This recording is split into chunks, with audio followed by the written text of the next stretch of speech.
Yes students, we are doing unit 14, that is bill. Okay, so we are doing worksheet 1 and we had done till question number 4. So now we will do question number 5. Okay, बेटे जिस तरह से question number 4 किया है same as it is आपका question number 5 होगा. Last में थोड़ा सा डिफरेंस है, वो मैं आपको बताऊंगी कि क्या डिफरेंस है. ठीक है, चलिए क्वेश्चन रीड करते हैं. मिसेस किरण परचेज मतलब खरीदना. मिसेस किरण खरीदती है, क्या खरीदती है? द फॉलोइंग आइटम्स, कुछ आइटम्स खरीदती है from new style garment store. ये स्टोर का नाम है, यानी कि ये शॉप का नाम है new style garment store.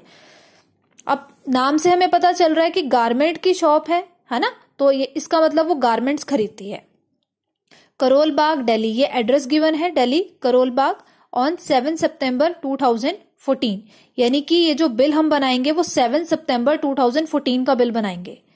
Okay, 2 frocks eight ₹255.50 पैसा पर फ्रॉक. यानी कि जो मैंने आपको कल बताया था, यहाँ पे जो प्राइस गिवन होता है ये सिर्फ एक आइटम का प्राइस गिवन होता है, लेकिन यहाँ पे क्या है 2 फ्रॉक्स, तो 2 फ्रॉक्स का प्राइस गिवन नहीं है, ये एक फ्रॉक का प्राइस गिवन है क्योंकि इसके साथ क्या लगा हुआ है पर.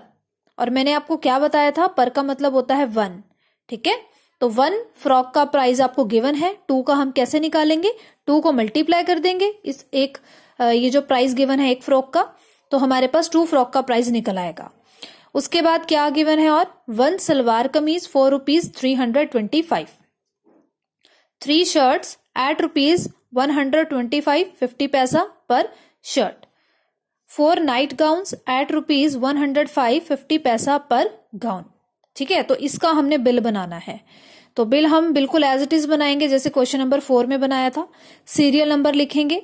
ठीक है, उसके बाद हमें आइटम लिखनी है और क्वांटिटी लिखेंगे. 1 ली है, 2 ली है, 3 कितनी ली है. रेट लिखेंगे. ठीक है, ये जो आपको रेट गिवन है, और उसके बाद हमने अमाउंट निकालना है. अमाउंट कैसे निकालेंगे, 1 का पता है प्राइस, 3 शर्ट्स ली है तो 3 को मल्टीप्लाई कर देंगे इस रुपीज से. इस तरह से आपने अमाउंट निकालना है और उसके बाद लास्ट में उसको ऐड कर देना है, यानी कि टोटल कर देना है. ठीक है, अगली लाइन पढ़ते हैं. If Mrs Kiran gives the shopkeeper ₹1700, अगर जो किरण है शॉपकीपर को 1700 रुपीज देती है तो how much balance does she get back.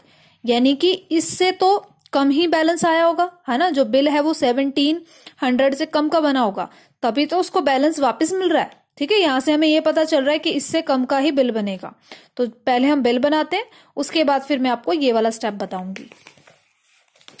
ये देखिए, यहाँ पे मैंने बिल की कुछ बिल के बारे में थोड़ा सा इंट्रोडक्शन सा लिखा है. ठीक है, थोड़ा सा मैंने यहाँ पे लिख दिया पहले ही. तो यहाँ पे लिखा है सबसे पहले नेम लिखा है न्यू स्टाइल गारमेंट स्टोर. ठीक है, सबसे पहले टॉप पे हम नेम ही लिखते हैं, जो स्टोर का नाम है, जो शॉप का नाम है. फिर उसके बाद उसका एड्रेस आएगा नेक्स्ट लाइन में. और यहाँ राइट में हमने डेट लिखनी है, डेट जो आपको क्वेश्चन में गिवन थी 7 सितंबर 2014. ठीक है, और ये सीरियल नंबर हम लिखेंगे, कितनी आइटम्स हैं. ठीक है, सीरियल नंबर 1 2 3 4 लाइक दिस. और आइटम्स यानी कि यहाँ पे हमने आइटम का नाम लिखना है, जो आइटम खरीदी गई. तो पहले हम लिखते हैं फ्रॉक. ठीक है, जो स्टार्टिंग में आपको गिवन है फ्रॉक, और उसकी क्वांटिटी कितनी है 2, और ये रेट गिवन है. और ये रेट मैंने आपको बताया था पहले भी और मैं बार बार बता रही हूं, ये सिर्फ एक फ्रॉक का रेट गिवन है. ठीक है, उसके बाद बेटे हमने अमाउंट निकालना है. पहले हम डाटा फिल कर लेते हैं. सेकंड नंबर पे उन्होंने खरीदा सलवार कमीज और कितनी खरीदी, वो 1 खरीदी है और उसका प्राइस. ठीक है, नेक्स्ट इज शर्ट, कितनी खरीदी है 3. ये सारा डाटा जो है ये बुक में से ही गिवन है, यानी कि जो क्वेश्चन में गिवन था आपको ये वही वाला मैं फिल कर रही हूं. ठीक है, अभी अपनी तरफ से हम कुछ नहीं लिख रहे, जो भी कुछ हमें गिवन है हमें जस्ट वही लिखना है. नाइट गाउन कितने 4. ठीक है, तो ये हमने सब कुछ लिख लिया.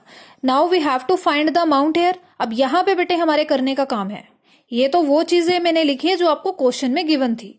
ठीक है, तो बिल बनाना बहुत इजी है, सब कुछ क्वेश्चन में गिवन है, आपने वहीं से देख के उसको प्रॉपरली नोट डाउन करना है. एक बात का बेटे इसमें ध्यान देंगे आपने कोई भी डिजिट को गलत नहीं लिखना. बिल्कुल एक्यूरेट लिखना है। अगर आपने एक भी मिस्टेक कर दी तो आपका बिल बिल्कुल गलत हो जाएगा, रॉन्ग हो जाएगा। ओके, नाउ अमाउंट निकालना है। क्वांटिटी कितनी थी 2 और 1 का रेट गिवन था, तो 2 का रेट कैसे पता चलेगा हमें? जब हम 2 को मल्टीप्लाई कर देंगे इस रेट से तो 2 फ्रॉक्स का रेट निकल आएगा। ठीक है, तो फास्ट में कर रही हूं, कहने का मतलब क्या है कि मैं डायरेक्ट लिख रही हूं, आप इसको मल्टीप्लाई करके चेक कर सकते हैं। 511 बनेगा। ठीक है, if we multiply 2 with this rate we will get ₹511। Now salwar kameez तो एक ही है, तो इसका मतलब 1 को जब हम मल्टीप्लाई करेंगे ये तो एज इट इज हमें सेम मिलेगा नंबर। ठीक है, तो 325। अगला है शर्ट 3 को मल्टीप्लाई करेंगे हम इस रेट से and we will get ₹6, this is 0.5 and here will come 7 and this become 3। ठीक है, तो ये रेट है। उसके बाद है 4 को मल्टीप्लाई करेंगे हम इस रेट के साथ एंड आई विल गेट ₹422। और एक चीज यहां पे नोटिस करने वाली है, मैंने सिमेट्री में लिखा है, यानी कि एक डिजिट के नीचे बिल्कुल एक डिजिट। प्रॉपरली इसी तरह से आपने लिखना है सो डैट कि जब आप यहाँ पे ऐड करो तो आपको प्रॉब्लम ना हो। अगर आप आगे पीछे लेफ्ट राइट करेंगे डिजिट्स को तो आपको बेटे अलग से ऐड करना पड़ेगा। ठीक है, तो आपने ये हैबिट में भी अपने लेके आना है कि आप बिल्कुल अरेंजमेंट सही लिखें। जो डिजिट्स आप लिख रहे हैं एक के नीचे एक आपने लिखनी है, अरेंजमेंट आपने सही करना है। अब जैसे कि यहाँ पॉइंट के बाद 5 है तो यहाँ पर इसको हम सिमेट्री बनाने के लिए 0.0 ऐड कर देते हैं सो डैट जब हम इसको ऐड करें तो हमें कोई प्रॉब्लम ना हो। ओके, मैं इसको ऐड कर रही हूं। ठीक है, यहाँ तो 5 ही है और बाकी सारी 0 है तो 5 एज इट इज आ जाएगा। पॉइंट लगा दिया, उसके बाद हम इसको ऐड करेंगे एंड आई विल गेट 4 3 6 1। ठीक है, लास्ट में 16। Okay, so it become 1634 and 5 है तो इसको मैं 0 ऐड कर देती हूँ, क्योंकि अगर मैं इसमें 0 ऐड करूंगी तो कोई फर्क नहीं पड़ेगा। और ये वाला जो पार्ट होता है बेटे पैसे वाला पार्ट होता है, तो पैसे वाला पार्ट आपका 2 डिजिट का ही होना चाहिए। तो 1634 50 पैसा, यहां पे मैंने लगा दिया रुपीस, तो ये मेरे पास बन गया टोटल बिल। ओके, और लास्ट में जो आपका काम होगा बिल बनाने के बाद वो क्या है, सिग्नेचर का। ठीक है, तो जैसे कि मैंने आपको कल बताया था, suppose I am the shopkeeper, मैं शॉपकीपर हूं और मैं आपको ये बिल बना के दे रही हूं, तो यहाँ पे साइन मेरे होंगे यानी कि शॉपकीपर के, लाइक दिस। ओके, डेट भी लिखना चाहे तो आप लिख सकते हैं, अदरवाइज डेट यहाँ पे मेंशन्ड है। ओके।